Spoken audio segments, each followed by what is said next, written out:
Non semirtiradi. Yolg'on. Hamma gap qancha yeyishda va nima bilan yeyishga bog'liq. Qora non ozishda yordam beradi. Bo'lmagan gap. Qora va oq nonning kaloriyasi bir xil. Oq non qonda shakar miqdorini ko'taradi. Ha, to'g'ri, ko'taradi. Nonda faqat keraksiz kaloriyalar. Bo'lmagan gap. Butun donli nonda kletchatka, vitamin hamda minerallar bor. Keyingi mahsulot qaysi bo'lsin? Yozib qoldiring.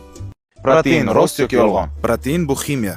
Yolg'on. Protein bu oddiy oqsil konsentrati bo'lib, sut, soya, no'xat kabi manbalardan olinadi. Protein mushak va tiklanish uchun foydali. Ha, to'g'ri. Og'ir trenirovkadan keyin mushak tolalarini tezroq tiklashga yordam beradi. Proteinni qurtdan tayyorlashadi. Bo'lmagan gap. Protein sut zardobdan, tuxum oqidan va mo'l go'shtidan olinadi. Protein immunitetni mustahkamlaydi. Ha, albatta, kuchli immunitet shakllantirib, qarishni sekinlashtiradi. Protein faqat sportchilar uchun. Yolg'on. Har bir inson kun davomida yetarlicha oqsil iste'mol qilmaydi. Shuning uchun protein kunlik oqsil normasini to'ldirishga yordam beradi. Keyingi mahsulot qaysi bo'lsin? Yozib qoldiring.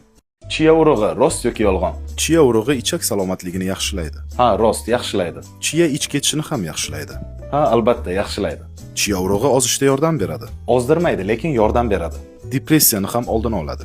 Bu narsa isbotlanmagan. Chia qonda shakar miqdorini pasaytiradi. Ha, uglevod o'zlashtirilishini sekinlashtiradi. Chia urug'i omega 3 ga boy. Ha, rostdan ham shunday. Chia kaloriyasi juda baland. Yo'q, bir qoshiq chia urug'ida bor yo'g'i 60 kaloriya. Keyingi mahsulot qaysi bo'lsin? Yozib qoldiring. Kreatin rost yoki yolg'on? Kreatin tanada yog' yig'adi.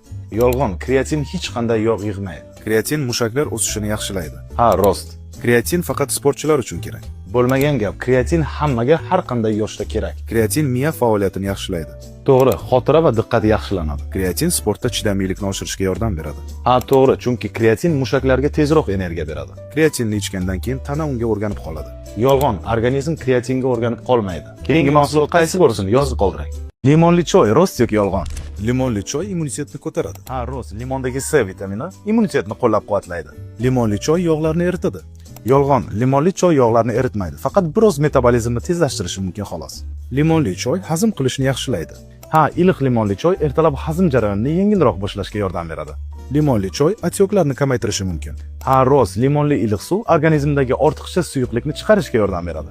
Kechasi limonli choy ichilsa, uyquni buzmaydi. Yolg'on. Aslida choy tarkibidagi kofein ba'zi insonlarni uxlatmay qo'yadi. Keyingi mahsulot qaysi bo'lsin? Yozib qoldiring.